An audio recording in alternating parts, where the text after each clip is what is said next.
ماوەی 5 ڕۆژە لە بەشێک لە پارێزگاکانی باشوور و باشووری ڕۆژاوای تورکیا بە هۆکارێکی نادیار ئاگر لە 71 شوێن کەوتوتەوە. مەترسی و گەورەی ئاگرەکە حکوومەتی ئەو وڵاتەی خستوتە حاڵەتی نائاساییەوە. زۆرینەی ئاگرەکان کەوتونەتە ناوچەکانی ئەنتالیا و ناوچەی مارماریسی سەر بە پارێزگای موغڵا. لە ئێستاشدا تەواوی تیمەکانی بەرگری شارستانی ئەو وڵاتە بۆ کۆنتڕۆڵکردنی ئاگرەکە خراونەتە کار. بە پێی زانیاریەکان لە ڕێگەی زیاتر لە 4000 کارمەندی ئاگرکوژێنەوە و بە پشتیوانی هیلیکۆپتەر و فڕۆکەی تایبەت لە هەوڵدان بۆ کۆنتڕۆڵکردنی ئاگرەکە. ژمارەی مردوانی ئاگری دارستانەکانی باشووری تورکیا بۆ 6 کەس بەرز بۆتەوە و دەیان گوندنشین لە نزیک ئاگرەکە و بەهۆی مەترسیەکانەوە چۆڵ کراون. ڕەجەب تەیب ئەردۆغان سەرۆکۆماری تورکیا ڕایگەیاند تیمەکانی بەرگری شارستانی لە 1140 خاڵدا هەوڵەکانیان چڕ کردوتەوە بۆ کوژاندنەوەی ئاگری دارستانەکان. هەروەها لە لێکۆڵینەوەکاندا کار لەسەر ئەوە دەکەن کە ئایا ئەم کارانە بە مەبەست کراون یاخود نا. هەر بەهۆی فراوانبوونی ئاگرەکانەوە بەشێک لە هۆتێلەکانیش کە گەشتیاریان تێدایە لەگەڵ ژمارەیە گوندی نزیک ئەو ڕووداوانە چۆڵ کراون.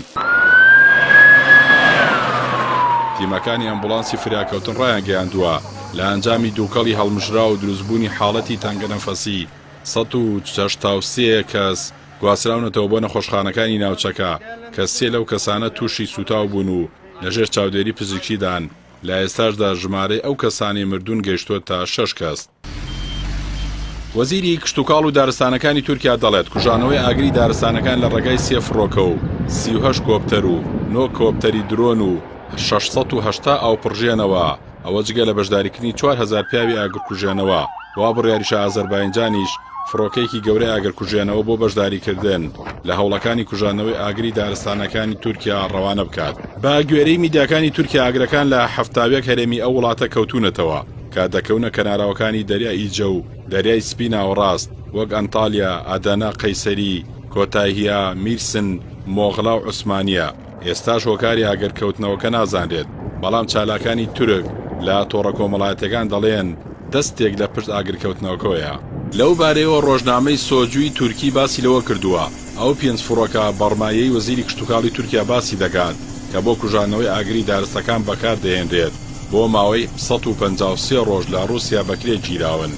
ئەردۆغان لە پەیوەندیکی تەلەفۆنیدا سوپاسی ڤلادیمیر پۆتینی کرد بۆ دابینکردنی ئەو 5 فڕۆکە ئاگرکوژێنەوەی و هەروەها 3 کۆپتەری دیکە بۆ کوژانەوەی ئاگری دارستانەکانی تورکیا لەلایەن مۆسکۆ ڕەوانە کرابوون. لای خۆشیەوە سەرۆکاتی بەڕێوەبردنی کارەسات و دۆخی لە ناکاو لە تورکیا ئافات بڵاوی کردەوە لە ڕێگەی 960 کارمەند و 19 هەلیکۆپتەر، ژمارەیەک فڕۆکەی بێفڕۆکەوان و 201 ئۆتۆمبیلی ئاگرکوژێنەوە، 30 بلدۆزەر و 30 ئۆتۆمبیلی گاندی ئاو هەوڵی کوژانەوەی ئاگرەکە دەدرێت کە لە 4 شوێنی جیاوازی شارۆچکەی مانافگاتی سەر بە ئەنتالیا کەوتونەتەوە. ئەو خان و فێلانەی کە لە دارستانەکانەوە نزیکن چۆڵ کراون.